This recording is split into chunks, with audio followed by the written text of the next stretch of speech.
Hola, ¿qué tal? Bienvenidos, bienvenidas a Impacto Económico. Qué bueno que nos siguen a través de nuestro multimedio Telesur. Soy Luis Francisco Blandón desde Caracas, Venezuela. Mucho que comentar en materia económica. Comenzamos con nuestros titulares. Hablaremos en primer término de América Latina. En Colombia veremos resultados de la quinta cumbre de líderes de miembros de la Organización del Tratado de Cooperación Amazónica.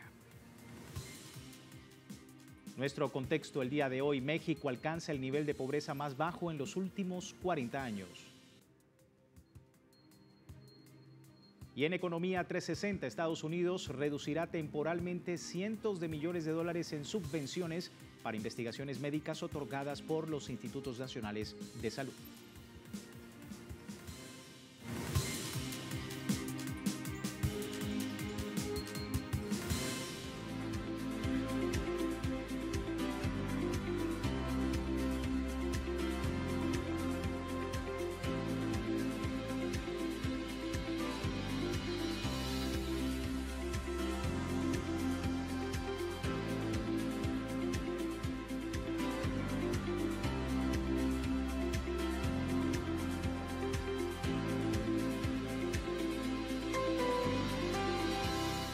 Vamos a iniciar hablando de Colombia. Allí finalizó la quinta cumbre de líderes miembros de la Organización del Tratado de Cooperación Amazónica, con diversas propuestas orientadas a proteger y preservar el territorio amazónico. El encuentro contó con la participación del presidente de Colombia, Gustavo Petro, también el presidente de Bolivia, Luis Arce, y el de Brasil, Luis Ignacio Lula da Silva, además de cancilleres y delegaciones internacionales, miembros del Grupo Amazónico, que busca avanzar en la seguridad de los recursos naturales que se encuentran en la selva fronteriza.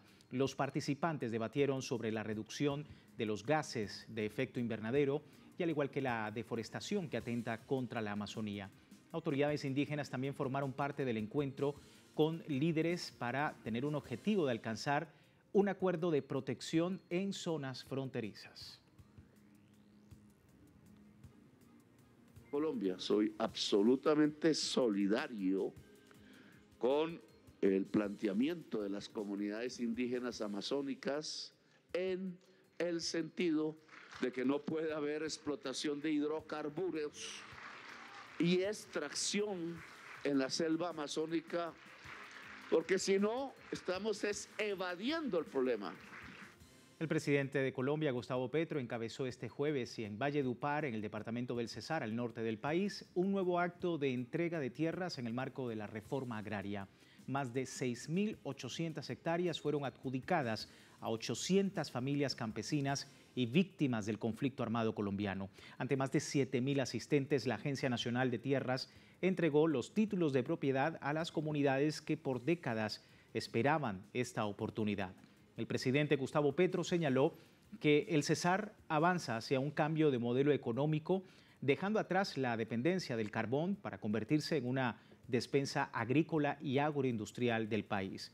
Por su parte, el director de la Agencia Nacional de Tierras, Juan Felipe Jarmán, aseguró que esta entrega es un paso clave para saldar la deuda histórica con el campo colombiano. 6.500 hectáreas en poder de campesinos y campesinas del departamento de Cesar. Un gran aplauso a todos y todas las que hoy aparecen beneficiarias a lo largo y ancho de este departamento.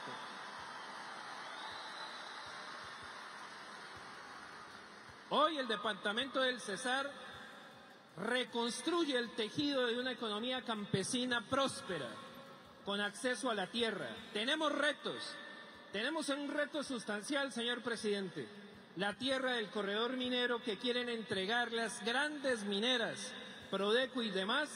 Estamos listos para recibirla desde la Agencia Nacional de Tierras para que el cinturón minero termine convirtiéndose en una gran dispensa agrícola para todo este departamento.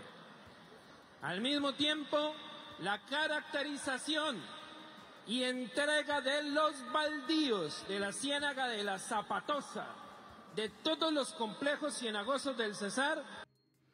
Cambiamos de tema. El Senado argentino ha convertido este jueves en ley el proyecto que otorga y actualiza fondos a las universidades nacionales, con una amplia mayoría de 58 votos afirmativos frente a 10 negativos y 3 abstenciones. La Cámara Alta asesta otro duro golpe al gobierno del presidente ultraderechista Javier Milei. La iniciativa redactada por rectores del Consejo Interuniversitario Nacional fue adherida por los senadores de Unión por la Patria, Unión Cívica Radical, parte del PRO y Bloque Provinciales.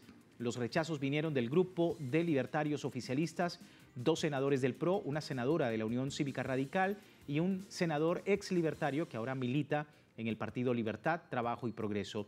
Esta ley eleva el presupuesto para las universidades al 1% del Producto Interno Bruto.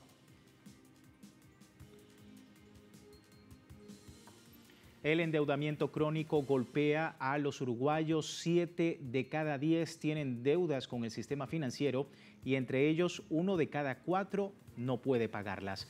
Mateo Grille con más detalles. Aunque Uruguay tiene una de las menores tasas de pobreza de la región, muchas familias se endeudan para afrontar el alto costo de vida y las deudas no son solo cifras, también generan miedo, vergüenza y preocupación. Un estudio elaborado por académicos de la Universidad de la República y activistas sociales, denominado Endeudados UI, concluyó que 1/4 de los uruguayos tiene dificultades para pagar sus deudas y más de la mitad no quiere ni siquiera hablar de ello. Queríamos entender un poco esto de la percepción en los hogares y ahí lo que veíamos es, por un lado, hay un vínculo en muchos casos conflictivo que genera mucha preocupación en muchos hogares y además un tema del cual le cuesta mucho hablar a las personas. O sea, no es un tema fácil o de conversación así que las personas cuenten. Las deudas son un problema acuciante para la sociedad uruguaya. De acuerdo con el Banco Central, casi el 70% de la población tiene deudas con el sistema financiero y el 40% de ellas se encontraba en situación de impago. Entre todos ellos, una parte puede acceder al crédito formal, pero otra queda relegada y expresa de tasas de interés muy altas. El mercado tiene una segmentación importante en términos de créditos que tienen de alguna forma un respaldo porque los trabajadores son trabajadores formales y tienen, por ejemplo, recibos de sueldo para respaldar el crédito o tienen ingresos más altos, pueden acceder a una determinada calidad de crédito en términos de las tasas de interés que pagan, bastante mejores que personas que están o no tienen forma de respaldar esos ingresos o son muy bajos o entran en un círculo de pedir créditos en muchas instituciones y entonces es más probable que no le den en tantas instituciones. El estudio revela que 6 de cada 10 uruguayos pide dinero prestado con frecuencia. Un 25% lo destina a gastos corrientes y un 30% a cancelar otras deudas. Además, casi el 70% considera que el endeudamiento es un tema tabú y a más de la mitad le resulta difícil hablar de ello. Yo lo vi con mis padres, la calecita. Era cobrar y pagar, anotar en la esquina, en el almacén. Mi madre tenía tarjeta de crédito por todos lados. Se sacaba por allá, tapaba acá, así, tapando agujeros como los boleros. El endeudamiento crónico no surge de la nada y se agravó tras años de salarios sumergidos y un costo de vida que resulta cada vez más difícil de afrontar. Está en relación a lo que la gente gana. Si acá se gana determinada cantidad con un salario mínimo y las jubilaciones no aumentan, los que uno compra se nota. La relación no es tanto si los precios son caros, sino cuánto gana la gente para poder acceder a los productos de primera necesidad. Endeudarse es la rutina de miles de hogares uruguayos para poder sobrevivir y al mismo tiempo refleja una profunda injusticia económica. El silencio y la vergüenza que lo rodean no solo dificulta romper el círculo del endeudamiento, sino que termina culpando a las propias víctimas de la desigualdad. Mateo Grille, Telesur, Montevideo, Uruguay. En otro tema, la inversión extranjera directa en México rompe récord en 2025 y crece en un 10.2%.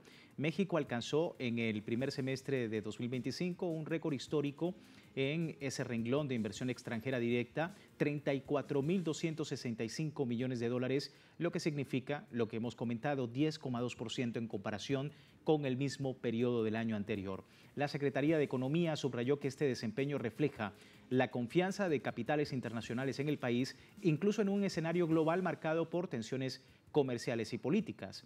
Estados Unidos se mantiene como el principal socio inversionista, con 42,9% de los flujos, seguido de España, que sorprende al consolidarse en segundo lugar, tras revertir la tendencia negativa del año pasado. La presidenta de México, Claudia Sheinbaum, celebró que la cifra demuestra fortaleza del modelo económico de la Cuarta Transformación, resaltando que ni los aranceles de Washington ni el aumento salarial han frenado el crecimiento en el país.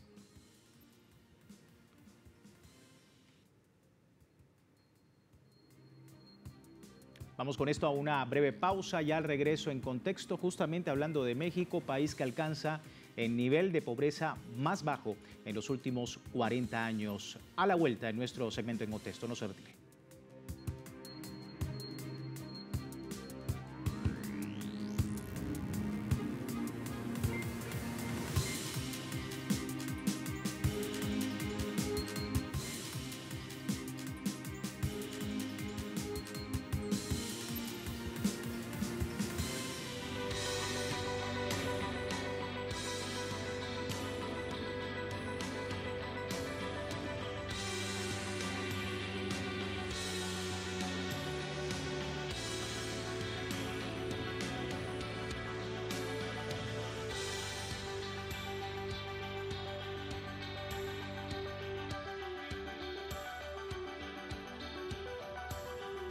Gracias por seguirnos en Impacto Económico y hablando en contexto de México. Ya mostrábamos anteriormente datos sobre la inversión extranjera directa y la importancia de ese renglón en la economía del país.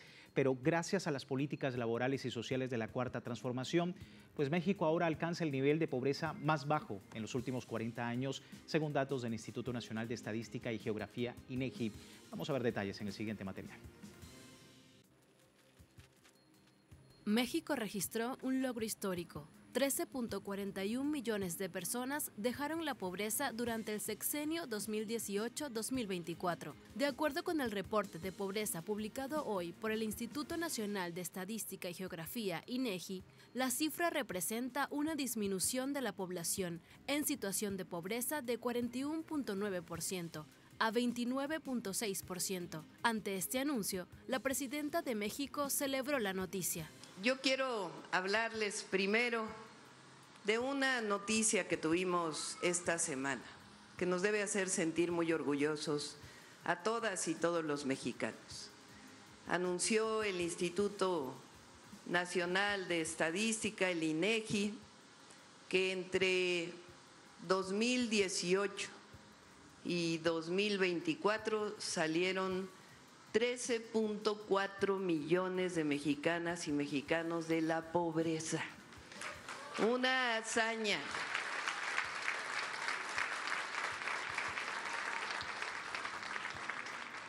Hay algunos que no nos quieren, que no están de acuerdo con la Cuarta Transformación, que les es imposible reconocer este resultado. Hay que destacar que para lograr esos resultados, los esfuerzos del Gobierno de México a través de los programas para el bienestar cumplieron un rol fundamental durante los 6 años de la administración del presidente Andrés Manuel López Obrador. Y ahora tienen continuidad con la presidenta Claudia Sheinbaum y el segundo piso de la Cuarta Transformación. La pobreza extrema también mostró un descenso importante de 12.3 millones de personas, 11%, en 2008 a 7 millones, 5.3% en 2024. Entre 2022 y 2024, la disminución fue más acelerada, con 8.3 millones de personas que superaron la pobreza, lo que representa una reducción del 18%.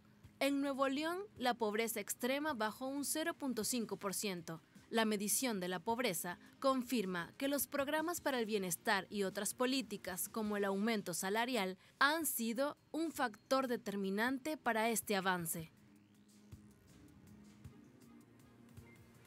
La presidenta de México, Claudia Sheinbaum, también se refirió a la reducción de la brecha entre los más ricos y los más pobres, una brecha que ha disminuido en los últimos años. No solamente salieron 13.4 millones de mexicanas y mexicanos de la pobreza, sino que la encuesta nacional ingreso-gasto de los hogares mostró también hace unas semanas que la diferenciación social entre la 10ª parte más rica y la 10ª parte más pobre, es decir, el decil de ingreso, así se llama, el decil de mayor ingreso y el decil de menor ingreso, si dividimos a todos los hogares mexicanos en 10 conjuntos, pues vamos a tener divididos por ingreso los de más ingreso y los de menos ingreso. En la época del 2006 al 2012, la diferencia entre los más ricos y los más pobres era de 38 veces. Y ahora se redujo a 14 veces. La medición de la pobreza confirma que los programas para el bienestar y otras políticas, como el aumento salarial, han sido un factor determinante para este avance. Vamos a revisar algunos datos que ratifican estas cifras. Las políticas laborales implementadas en México han sido un factor determinante en la reducción de la pobreza. Datos oficiales se vinculan directamente con el aumento del ingreso laboral, que se ha incrementado 19.2% en términos reales durante 2018 y 2024, alcanzando los 9.750 pesos mensuales. La encuesta nacional de ocupación y empleo ENOE, publicada recientemente, reportó una tasa de desocupación de 2.22%, la más baja registrada desde el año 2005. El dato anterior más cercano fue el de marzo de 2024, con una tasa de 2.28%. La Secretaría del Trabajo y Previsión Social destaca que desde el inicio del gobierno del presidente Andrés Manuel López Obrador se modificó la política salarial, rompiendo con el paradigma neoliberal que consideraba que los aumentos salariales generaban inflación y desempleo. En 2018 el salario mínimo era de 88.33 pesos diarios. Para 2025 ascendió a 278.080 pesos en la zona general y 419.088 pesos en la zona libre de la frontera norte.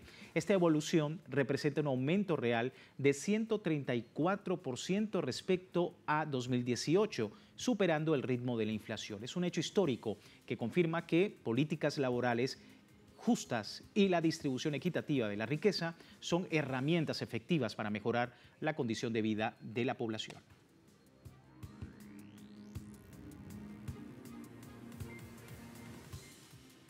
Así los datos de México, y con ello vamos a una segunda pausa en Impacto Económico. Al regreso en Economía 360, Estados Unidos reducirá temporalmente cientos de millones de dólares en subvenciones para investigaciones médicas otorgadas por institutos nacionales de salud. ¿Qué significa todo esto?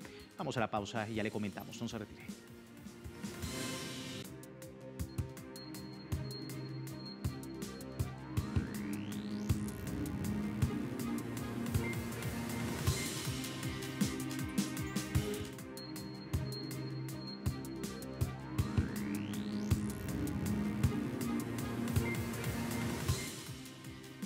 Gracias por seguirnos en Impacto Económico. Vamos a Economía 360, un recorrido por noticias económicas en todo el mundo. Empezamos con Estados Unidos. La Corte Suprema permitió este jueves que la administración del presidente Donald Trump reduzca de manera temporal cientos de millones de dólares en subvenciones para investigaciones médicas otorgadas por los institutos nacionales de salud. El tribunal bloqueó así parcialmente la decisión de un juez federal que había ordenado devolver las subvenciones canceladas y señaló que los beneficiarios deberán presentar sus reclamos ante otro tribunal federal. Además, mantuvo suspendidas las directrices de este tipo de problemas que limitan la financiación de estudios sobre diversidad, equidad, identidad de género, COVID-19, vacunas y cambio climático, considerando que obligar al gobierno a pagar ahora podría causarle un daño irreparable. Universidades y organizaciones afectadas aseguran que lucharán en los tribunales para recuperar estos fondos retenidos.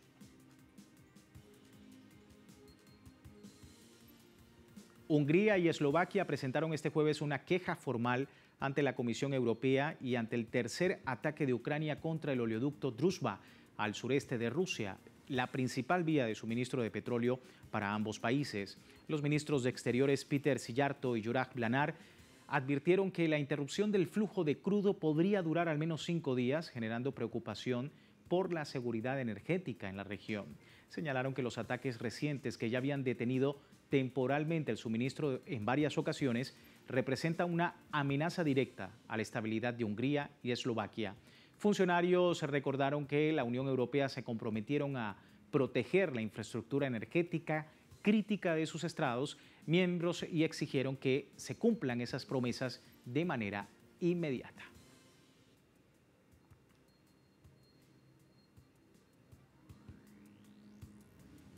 El ministro de Asuntos Exteriores, Peter Szijjártó, calificó el incidente como un ataque contra la seguridad energética y ha advertido que Ucrania trata de involucrar a Hungría en el conflicto. Aseguró que seguirán defendiendo sus intereses nacionales y calificó estas acciones como indignantes e inaceptables, recordando la importancia del suministro de energía para la economía.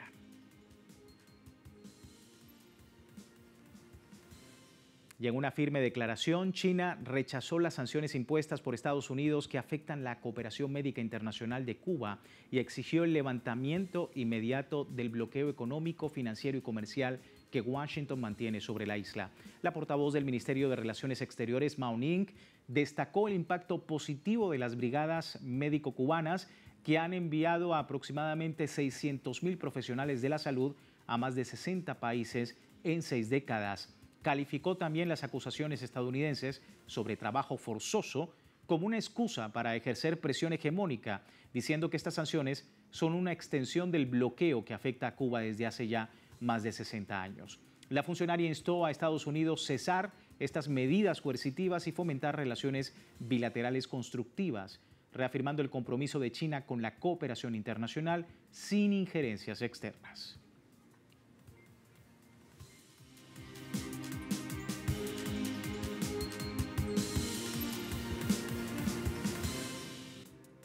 Vamos ahora a indicadores petroleros como siempre al cierre de nuestra emisión. El barril de petróleo intermedio de Texas ha marcado en la jornada $63.71, solo un alza de 19 centavos de dólar. El barril del Brent de referencia en Europa se ubica también con la misma tendencia al alza, $67.89, es una subida de 19 centavos de dólar. Y el crudo promediado por la OPEP, la sexta OPEP, marca $70 con un centavo. Este sí tiene un alza de 99 centavos de dólar al cierre de la presente jornada. De esta manera finalizamos Impacto Económico. Les recuerdo www.telesurtv.net, siempre con nuestra señal en tiempo real desde cualquier parte del mundo y también en Telegram, el servicio informativo de Telesur, las 24 horas del día. Soy Luis Francisco Blandón. Gracias por seguirnos.